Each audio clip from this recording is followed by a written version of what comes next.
Hello po, kumusta kayong lahat? Riley Soy Manga Anime pala, ito na po ang One Piece Spoiler 1110.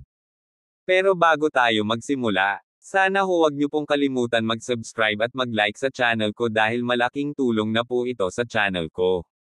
Ang One Piece Chapter 1110 ay maaaring isa sa mga pinakaaabangang kabanata sa kabuuan ng Egghead Island Arc, dahil sa tindi ng sitwasyon sa partikular na islang ito ngayon. Sa kasalukuyan, ang Egghead Island Arc ay nasa mismong kasukdulan nito, kung saan si Luffy ay kasalukuyang nakikipaglaban kay Saturn at Kizaru na na-knockout sa larawan. Mas matindi na ngayon ang labanan, lalo na ngayon na may ilang nakakaintriga na mga individual na sumali na rin sa larangan ng digmaan. Ang mga tagahanga ay hindi kapani-paniwalang nasasabik na makita kung ano ang susunod na mangyayari, at kung anong landas ang susunod na tatahakin ni Oda para kay Luffy at sa Straw Hat Pirate Crew ng magkasabay. Ang One Piece Chapter 1110 ay magiging hindi kapani-paniwalang kapanabik, at isa na tiyak na sulit ang paghihintay. Ang limang matanda ay kumuha ng kanilang mga Devil Fruit Form Fiber Elders Human Zone ay nagpapakita ng isang piraso 1110. Sa pagtatapos ng nakaraang kabanata, nakita ng mga tagahanga si Luffy na nangingibabaw sa Saturn at Kizaru sa labanan. Habang kinuha ni Luffy ang anyo na ito, sapat na ang kanyang lakas upang pigilan ang parehong Kizaru at Saturn ng sabay. Hindi isang kahabaan na sabihin na, magkasama sina Kizaru at Saturn ay mas malakas kaysa sa isang emperador ng dagat, at sa kabila nito, pinaglalaroan sila ni Luffy, at pinipigilan sila ni Kizaru o Saturn ay hindi makakawala kay Luffy na ganap na nangingibabaw sa larangan ng digmaan. Kasabay nito, ang anunsyo ni Vegapunk ay magaganap sa loob ng 10 minuto, tulad ng nakita sa nakaraang kabanata, na nangangahulugang ang limang matatanda ay desperado na pigilan ang anunsyo na mangyari. Bilang resulta, nagawang ipatawag ni Saturn ang lahat ng natitirang Elder sa Egghead, at ngayon, si Luffy ay nakaharap sa kanilang lima na magkasama. Ang pinakaunang bagay na pagtutuunan ng pansin ng One Piece Chapter 1110 ay ang mga anyo ng Devil Fruit ng 5 Elders. Alam ng mga tagahanga na si Saturn ay isang Ushi Oni, at isa sa pinakamalakas na individual sa buong mundo ng One Piece.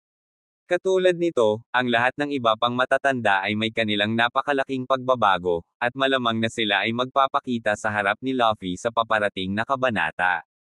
Dahil agad na kinuha ni Saturn ang kanyang demonyong anyo noong ginamit niya ang Summoning Circle para lumitaw sa Egghead 12 kabanata ang nakalipas, makatuwirang isipin na kukuha rin ng kanilang mga Devil Fruit Form ang ibang Elder. Dahil dito, ang One Piece Chapter 1110 ay magiging ganap na hindi kapani-paniwala, dahil ito ay magtutuon sa pagbabago ng Devil Fruit ng mga Elder na ito, at bibigyan ng mga tagahanga ng isang sulyap sa kung anong anyo ang tunay nilang hawak, sa kaibuturan. Sina Dory at Brogy sa labanan. Sina Dory at Brogy ay sumali sa Egghead War One Piece 1110 malamang na magpupumilit si Luffy na lumaban sa lahat ng limang Elder ng sabay-sabay. Ito ay isang hindi maikakaila na katotohanan na kailangang tanggapin ng mga tagahanga sa puntong ito ng kwento. Para kay Luffy, hindi posible ang pagkuha sa lahat ng limang Elder ng sabay. Sa katunayan, walang karakter sa One Piece ang makakaharap sa lahat ng 5 Elders ng sabay-sabay at umasang mananalo sa laban. Ang mga hindi makatwirang inaasahan na ito ay hindi rin dapat ilagay kay Luffy. Dahil dito, tiyak na makikita ng One Piece Chapter 1110 si Luffy na tumatanggap ng ilang backup sa laban na ito, dahil kung hindi, talagang walang paraan na magagawa niyang manalo sa laban kung saan siya kasalukuyang kasali. Sa layuning iyon, alam ng mga tagahanga na ang backup sa anyo nina Dory at Brogy ay kasalukuyang nasa daan, at ang dalawang higanting ito ay malamang nalilito upang tulungan si Luffy laban sa limang matatanda. Siyempre, si Sanji ay hindi rin masyadong malayo kay Luffy, gayunpaman, siya ay kasalukuyang may Vegapunk sa kanyang mga kamay at siya ay hindi maaaring sumuko sa kanya upang sumali sa labanan laban sa mga Elder.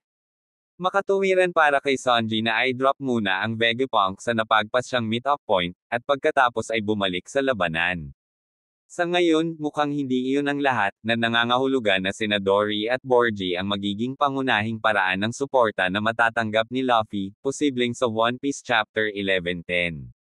Sa pamamagitan nito, ang tatlong laban sa 5 labanan ay malamang na magsisimula sa Egghead, na ang pag-agos ay pabor pa rin sa Five Elders, dahil hindi ganoon kalakas sina Dory at Brogy. At dito magtatapos ang ating kwento. Sana huwag niyo pong kalimutan mag-subscribe at mag-like sa channel ko, hanggang sa susunod na episode.